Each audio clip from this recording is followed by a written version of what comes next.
Animator Ron Campbell has had a hand in some of your favorite cartoons, at least mine, beginning in the 1950s and continuing for 3 generations. He joins us now with a preview of his upcoming pop art show that you can be a part of as well. Good morning. What an honor to have you here. It's my pleasure, Carly. Oh, man. So this right here, an example of one of your art pieces, and we look at it and it's like, that's our childhood. There's so many to list everything that you've been a part of, again, for 3 generations. Well, that's a long list. Yeah. And that painting I call Childhood Memories, because almost nobody can walk up to that painting, look at it, and not remember something. I know. Some great pleasure of their childhood, you know. Yeah. It doesn't matter how sad your childhood might have been.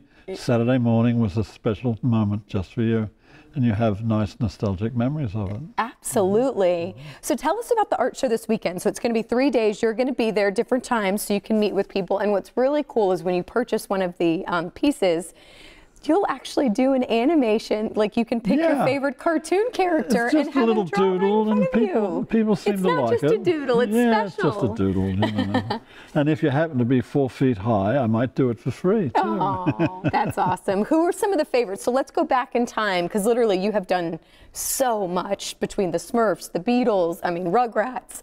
What's the most popular character you get asked to draw? Most popular? Gosh, I couldn't name the most popular or the most, well, maybe the longest lived would be Scooby-Doo, perhaps? Okay, Scooby-Doo. I don't know. You know, they've all been popular, and I thought of them that way when I decided to work on that particular show. I was always lucky to be able to work on shows that I thought were good. Well, and back us up a little bit, because tell us how this career of yours began. How did you get started into this? And I'd imagine, looking back now, you had no idea where this journey was going to take you.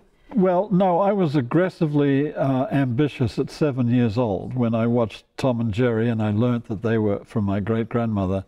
That Tom and Jerry were not real creatures; they were drawings, and that hit me like an epiphany for a child. You mean I can do drawings and they can come alive? My drawings can live?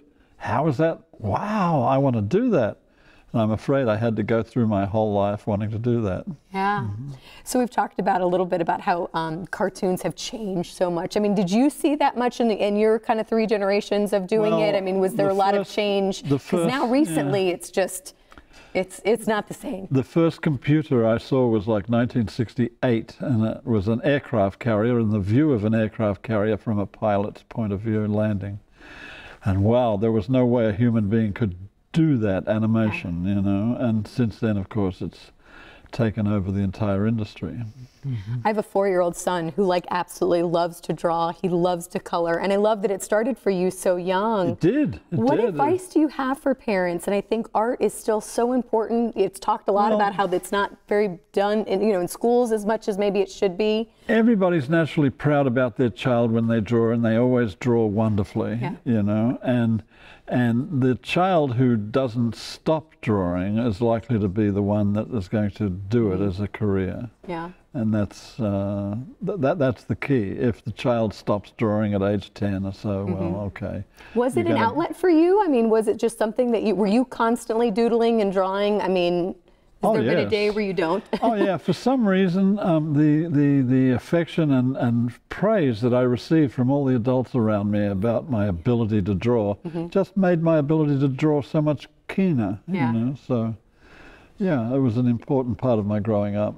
Now, for your career, when you're sitting down to draw, would they come to you, the producers of shows or whatever, and say, okay, here's the character we want, generally, you place it? I mean, how much kind of freedom did you have, creative freedom, to do what you would like? Well, we never have freedom to design the characters. That's always designed ahead of time. Okay.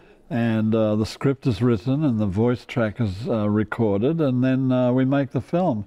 And if you don't deliver the film in the deadline assigned, you're in big trouble. Yeah. So I'd imagine, because again, there's so many, I mean, I even see Winnie the Pooh here. I mean, because you just have the copyrights to do all of it. I mean, I'd imagine you got to make sure. Yeah. That is so incredible. What do you hope people, when they come out to the show and they see you and they see your artwork, what do you hope they take away? I hope they take away a painting, actually. Yeah, exactly. Okay, that's the given, right? But when I look at your that's a art, retirement though, thing for me, you know, something to do in my retirement. I was inspired by Chuck Jones, who did it. He did the Coyotes and Roadrunner and Bugs Bunny. And do you meet people at these shows that even jog back some memories that maybe you've even forgotten over the years? Because again, you've been in the business for so long. Does someone say, "Oh, I remember, you know, this cartoon in this episode"? I occasionally meet people who knew people that I knew in the industry, who usually they've passed away now. And one of the great unexpected pleasures I get in my old age is meeting the audience.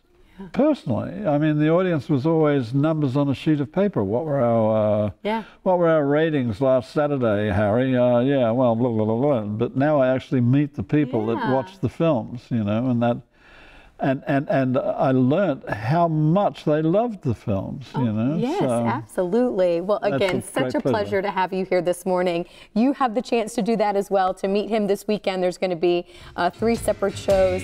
There's the website to find out more. We'll also put some additional information on our website as well. But Ron, thank you so much. We appreciate it. We're thinking how good this looks in our studio. We might have to keep it, Ron, okay? Thank you, Colin.